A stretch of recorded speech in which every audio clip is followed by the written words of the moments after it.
कैसे हुई थी राधा की मृत्यु? श्री कृष्ण ने क्यों तोड़ दी थी बांसुरी?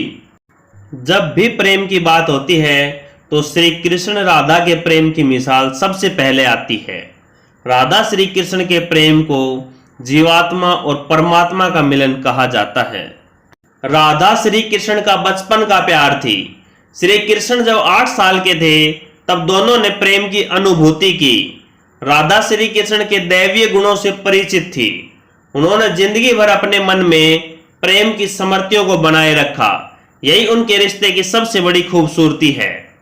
कहा जाता है कि श्री कृष्ण को केवल 2 ही चीजें सबसे प्यारी थी। ये दोनों चीजें भी आपस में एक दूसरे से गहराई से जुड़ी हुई थी, बांसुरी और राधा। कृष्ण की बांसुरी की धुन ही थी जिससे राधा श्री कृष्ण की तरफ खींची चली गई। राधा की वजह से श्री कृष्ण बांसुरी को हमेशा अपने पास ही रखते थे। भले ही श्री कृष्ण और राधा का मिलन नहीं हो सका, लेकिन उनकी बांसुरी हमेशा एक सूत्र में बांधे रही उन्हें। श्री कृष्ण के जितने भी चित्रण मिलते हैं उनमें बांसुरी जरूर रहती है। बांसुरी श्री कृष्ण के राधा के प्रति प्रेम का प्रतीक है। वैसे तो राधा से जुड़े कई अलग अलग विवरण मौजूद हैं, लेकिन एक प्रचलित कहानी है।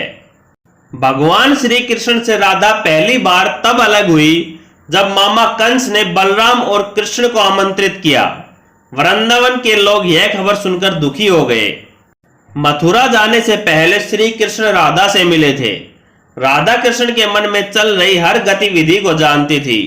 राधा को अलविदा कह कृष्ण उनसे दूर चले गए। कृष्ण राधा से ये वादा करके गए थे कि वो वापस आएंगे, लेकिन कृष्ण राधा के पास वापस नहीं आए। उनकी शादी भी रुक्मणी से हुई। रुक्मणी ने भी श्री कृष्ण को पाने के लिए बहुत जतन किए थे। श्री कृष्ण से विवाह के लिए वह अपने भाई रुक्मी के खिलाफ चली गई। राधा की तरह वह भी श्री कृष्ण से प्यार करती थी। रुक्मणी ने श्री कृष्ण को एक प्रेम पत्र भी भेजा था कि वह आकर उन्हें अपने साथ ले जाए। इसके बाद ही श्री कृष्ण रुक्मणी के पास गए और उनसे शादी कर ली। श्री कृष्ण के वृंदावन छोड़ने के बाद से ही राधा का वर्णन बहुत कम हो गया। राधा और कृष्ण जब आखिरी बार मिले थे तो राधा ने कृष्ण से कहा था कि भले ही वो उनसे दूर जा रहे हैं, लेकिन मन से कृष्ण हमेशा उनके साथ ही रहेंगे। इसके बाद श्री कृष्ण मथुरा गए और कंस और बाकी राक्षसों को मारने का अपना काम पूरा किया। इसके बाद प्रजा की रक्षा के लिए कृष्ण द्वारका चले गए और द्वारकाधीश के नाम से लोकप्रिय हुए। जब श्री कृष्ण वृंदावन से निकल गए तब राधा की जिंदगी ने अलग ही मोड़ ले लिया। राधा की शादी एक यादव से हो गई। राधा ने अपने दाम्पत्य जीवन की सारी रस्में निभाई और बूढ़ी हो गई, लेकिन उनका मन तब भी श्री कृष्ण के लिए समर्पित था। राधा ने पत्नी के तौर पर अपने सारे कर्तव्य पूरे किए। दूसरी तरफ श्री कृष्ण ने अपने दैवीय कर्तव्य निभाए।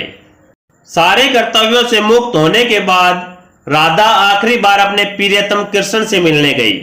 जब वह द्वारका पहुंची तो उन्होंने कृष्ण के रुक्मणी और सत्यभामा से विवाह के बारे में सुना, लेकिन वह दुखी नहीं हुई। जब श्री कृष्ण ने राधा को देखा तो बहुत प्रसन्न हुए। दोनों संकेतों की भाषा में एक दूसरे से काफी देर तक बातें करते रहे। राधा जी को कान्हा की नगरी द्वारका में कोई नहीं पहचानता था। राधा के अनुरोध पर श्री कृष्ण ने उन्हें महल में एक देविका के रूप में नियुक्त किया। राधा दिन भर महल में रहती थी और महल से जुड़े कार्य देखती थी। मौका मिलते ही वह श्री कृष्ण के दर्शन कर लेती थी, लेकिन महल में राधा ने श्री कृष्ण के साथ पहले की तरह का आध्यात्मिक जुड़ाव महसूस नहीं कर पा रही थी। इसलिए राधा ने महल से दूर जाना तय किया।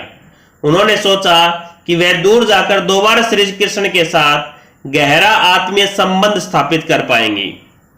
उन्हें नहीं पता था कि वह कहां जा रही हैं, लेकिन भगवान श्री कृष्ण जानते थे। धीरे धीरे समय बीता और राधा बिल्कुल अकेली और कमजोर हो गई। उस वक्त उन्हें भगवान श्री कृष्ण की आवश्यकता पड़ी। आखिरी समय में भगवान श्री कृष्ण उनके सामने आ गए। श्री कृष्ण ने राधा से कहा कि वह उनसे कुछ मांगे, लेकिन राधा ने मना कर दिया। श्री कृष्ण के दोबारा अनुरोध करने पर राधा ने कहा कि वह आखिरी बार उन्हें बांसुरी बजाते देखना चाहती है। श्री कृष्ण ने बांसुरी ली और बेहद सुरीली धुन बजाने लगे। श्री कृष्ण ने दिन रात बांसुरी बजाई जब तक राधा आध्यात्मिक रूप से श्री कृष्ण में विलीन नहीं हो गई। बांसुरी की धुन सुनते सुनते राधा ने अपने शरीर का त्याग कर दिया।